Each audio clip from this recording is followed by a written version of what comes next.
Olá, sejam bem-vindos ao canal Professor Forato. Meu nome é Lucas e estamos aqui para a nossa quinta aula de Teoria Geral do Direitos aplicada ao mercado de seguros, aplicada ao direito dos seguros.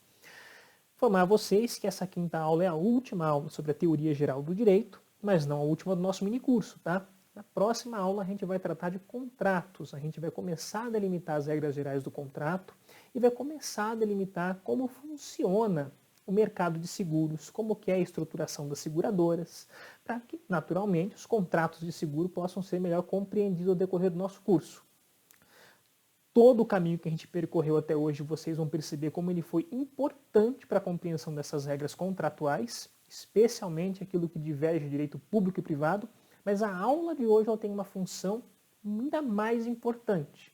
Uma vez que a gente está falando de seguro está falando de previsão de risco e garantia dele. E a previsão do risco e a garantia dele demanda muito do nosso mundo. E o nosso mundo está em constante mudança e agora mais rápido do que antes.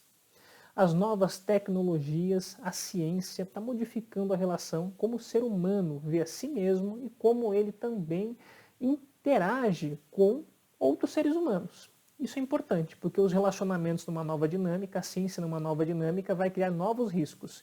E o direito de seguros tem que estar preparados para eles. Então, todos nós temos que estar também. Então, para a aula de hoje nós vamos conversar sobre ciência do direito, para poder conceituar bem o que é ciência do direito e concluir o nosso objetivo primordial nesse estudo da teoria geral do direito, que é dar condições para defini-lo. Inclusive, pessoal, abaixo desse vídeo, comentem. Vamos fazer essa evolução de conhecimento. Desde a primeira aula a gente vem definindo o direito. E agora que a gente chegou à quinta aula, onde a gente vai tratar o último tópico importante que nos permite definir o direito, vai ser muito legal ver como esse conhecimento foi se desenvolvendo. Então comentem abaixo do vídeo uma nova definição de direito. A gente vai conseguir observar legal como é que foi essa evolução. Mas vamos iniciar nossa aula. Conhecimento, ciência e o direito do futuro ou presente, né? Porque e se o tão aguardado futuro já chegou, né? A gente é acostumado a assistir filme, ficção científica, alguns desses filmes até produzidos há um bom tempo atrás, década de 70, 80, em que isso estava muito em voga. E nesses filmes, muitas tecnologias que eram apontadas como tecnologias do futuro, de certa forma a gente já alcançou. A gente já está vivendo com o que antes estava só dentro do imaginário humano. Na aula passada eu até comentei com vocês que a imaginação humana ela é, de certa forma, limitada. Justamente por isso que a lei não pode ser a única fonte do direito. Então, com essa imaginação limitada, a gente pode aceitar que a legislação não tem condição de prever o futuro. Mas o futuro vai acontecer e essa legislação muitas vezes vai estar vigente. A gente vai ter que entender como que nós vamos conseguir adequar um ambiente novo ao direito, ainda mais porque ele é uma construção histórico-social. Então, tanto o direito quanto o mercado de seguros, ele vai ser consubstanciado nessa evolução humana. Mas a previsão do futuro é limitada, né? Então, vamos fazer a nossa leitura aqui. O mercado de seguros tem que estar à frente do seu tempo. Novas tecnologias criam novos riscos a serem previstos e calculados, modificam a dinâmica social, o que impacta diretamente as relações humanas, as formas de contratar, as formas de resolver os conflitos delas oriundos. Será que estamos acompanhando tudo? Isso aqui é muito importante para a gente conseguir tratar, porque o seguro e o direito, ele tem que prever como reparar o dano. Essa é uma das funções primordiais. O direito, em síntese, ele tem que evitar o dano, regular a sociedade, mas a principal função dele para estabelecimento da justiça é dar meios para que o Estado consiga resolver conflitos. Muitos desses conflitos, muitas vezes, são riscos que estão segurados. Então, se a gente está tratando de um risco segurado, a seguradora, né, esse produto seguro, também tem que acompanhar essa dinâmica de evolução. Isso é primordial para que a gente consiga tratar o ambiente jurídico e o ambiente do seguro. Afinal, quando a gente está falando de seguro, como é que os avanços científicos vão impactar o direito e o seguro, né? Como que o direito vai se comportar com relação a isso? Na aula de hoje eu não vim trazer respostas, pessoal. Eu vim fazer pergunta, tá? Sócrates dizia, né, que a abelha do conhecimento era o questionamento, que era o que fazia o ser humano avançar. Então a gente tem que refletir sobre isso. Como é que os avanços científicos vão impactar o direito e o seguro? Como que a gente vai tratar a existência dessas legislações antigas, né?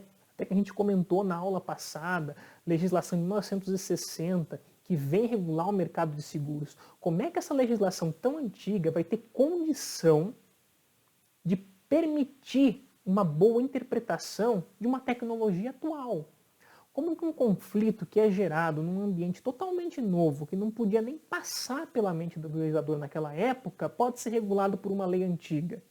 Nosso Código Civil, que prevê análise contratual, ele é de 2002.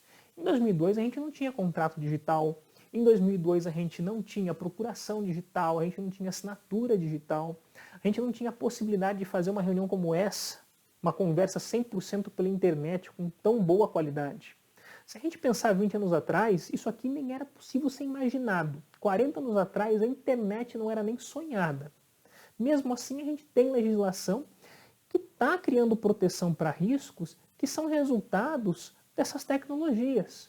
A gente vai ter cibersegurança, mas esses seguros de cibersegurança continuam regidos pelas mesmas normas contratuais que foram construídas lá em 1916 e repetidas no nosso Código Civil de 2002.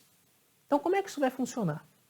Para a gente entender isso, a gente precisa compreender primeiro como é que o conhecimento humano se desenvolve. Então, vamos aqui para a nossa louça.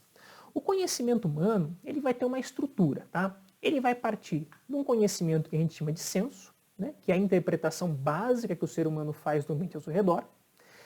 Quando ele consegue interpretar o ambiente, que ele vai construir o primeiro elemento, né, que é aquele reconhecimento visual, dos sentidos, né, o olfato, a visão, a audição, ele vai começar a conceituar um determinado objeto, compreender a sua finalidade, compreender os riscos que ele envolve, se é quente, se é frio. Basicamente, isso é o início de qualquer atividade de conhecimento. Só que como o ser humano desenvolveu, isso a gente vem, né, definindo desde a primeira aula, porque faz parte do desenvolvimento do direito, a atividade dialética, a escrita, ele submete esse conhecimento de senso a esse ambiente dialético. Ou seja, ele questiona as compreensões iniciais que ele tem. A partir desse questionamento, ele começa a criar hipóteses a serem testadas e provadas a respeito do conhecimento que ele está desenvolvendo. E uma vez que ele vai adquirindo experiência ao testar essas hipóteses, então provando aqueles conceitos que representam a realidade a respeito daquele objeto que está sendo analisado, ele vai desenvolver o conhecimento científico. Perfeito? Essa aqui, então, a gente pode deixar como uma forma simplista de como o conhecimento humano se desenvolve. Isso aqui se aplica ao direito, se aplica a qualquer outro ramo científico. Então, vamos fazer a nossa leitura aqui. Para que possamos acompanhar a complexa dinâmica de um mundo que constrói o futuro a cada instante, precisamos compreender que o direito, além de suas definições e debates, é a construção do conhecimento humano ao longo da história, voltado para o elemento mais primordial, o convívio e a coexistência. A atividade cognitiva humana gera o conhecimento de base, o senso, de experiência e nicho. O conhecimento científico tem início a partir do senso, sendo construído de forma gradual a partir de exercícios dialéticos sobre objetos determinados, prosseguindo para o teste das hipóteses e a prova do enunciado para que esse se torne uma lei científica em sentido amplo. Então a gente está aqui conseguindo definir as bases do conhecimento humano e são as bases desse conhecimento também que vão definir o que a gente compreende por direito. Por quê? Porque o direito vai ser construído a partir desse conhecimento. Então, o direito se constrói a partir do conhecimento e o resultado do nosso conhecimento, nossas descobertas, nossas tecnologias, nossos avanços científicos vão impactar a forma como se interpreta o direito. Então, quando a gente olha para o direito de forma isolada, a ciência jurídica, é até mais fácil a gente conseguir compreender esse impacto. Mas quando a gente expande isso para analisar o conflito, a gente está falando, a lei, ela prevê o conflito de forma geral, mas agora o conflito começa a assumir peculiaridades que a lei antes não podia imaginar. Quer ver? Inicialmente, quando a gente está tratando da lei, a gente está falando de um conflito de dano moral. Isso está previsto de forma clara na lei. Então, quem causa dano a outrem tem o dever de indenizar. Um desses danos é o moral, ou seja, aquele que atinge o que o indivíduo pensa a respeito dele próprio. Uma vez que isso gera um evento danoso, um complexo, uma compreensão negativa de si próprio, esse indivíduo passa a ter direito a ser indenizado por aquele que lhe causou o dano, por aquele que lhe ofendeu. Perfeito? Isso é um ambiente muito claro que a lei prevê. Só que esse dano, ele era conceituado de forma tecnatural. Como é que você presumia que o dano ocorria? Um indivíduo entrava em contato com o outro, com certeza de forma física, né, cara a cara, criava-se de um conflito uma discussão, alguém perdia a razão nessa discussão e acabava indo para um elemento de agressividade. E essa agressividade evoluía ao ponto de que causava no indivíduo agredido um sentimento negativo sobre si próprio. Uma vergonha, por exemplo. Podia estar em público, podia estar em frente da família dele, e isso lhe causava dor emocional. Então esse dano era passivo de indenização. Mas atualmente, no ambiente tecnológico, esse dano pode vir de forma totalmente indireta, de um indivíduo desconhecido, muitas vezes até despersonificado, porque a gente não consegue nem identificá-lo através da internet, vai abranger de forma geral aquela interpretação daquele indivíduo. Todavia, o indivíduo agredido, ele decidiu por expor aquela circunstância ao público. E essa exposição pública era algo que a lei não previu quando ela foi editada a proteger o indivíduo do dano moral. Uma vez que a gente está falando desse conceito como um conceito que foi formulado desde antes de 1916, ou seja, lá na época das ordenações do Reino de Portugal, antes do Brasil editar o seu primeiro Código Civil. E essa norma foi praticamente repetida no Código de 1916 e depois no Código de 2002. Mas nenhum deles previa essa circunstância digital, essa nova realidade na qual nós expomos a nossa imagem com mais frequência e, portanto, estamos assumindo, de certa forma, o risco dessa exposição. Então, até que ponto o risco dessa exposição protege alguém com relação ao dano moral? Isso é uma circunstância que a lei precisa analisar. E por ser uma circunstância indenizável, a gente tem que lembrar que muitos profissionais também estão se expondo. Muitos profissionais estão prestando serviços através desses novos meios digitais. Então, como é que a responsabilidade civil desses profissionais vai ser delimitada com relação a essa exposição? Os riscos se tornaram maiores? Sim. Esses riscos maiores têm mais potencial de causar dano? É isso que o mercado dos seguros tem que analisar. É por isso que tanto o direito quanto o mercado de seguros tem que estar tão atento a essas alterações científicas, a essas novas tecnologias, para que eles consigam balizar o seu campo de atuação, para que eles consigam calcular os riscos e para que eles também possam evoluir, desenvolvendo novos métodos de solução de conflitos, apresentando novas propostas legislativas que tentem conter riscos novos resultados dessas novas tecnologias. Então, eu deixo essa reflexão com vocês para a gente concluir a nossa parte de teoria geral do direito.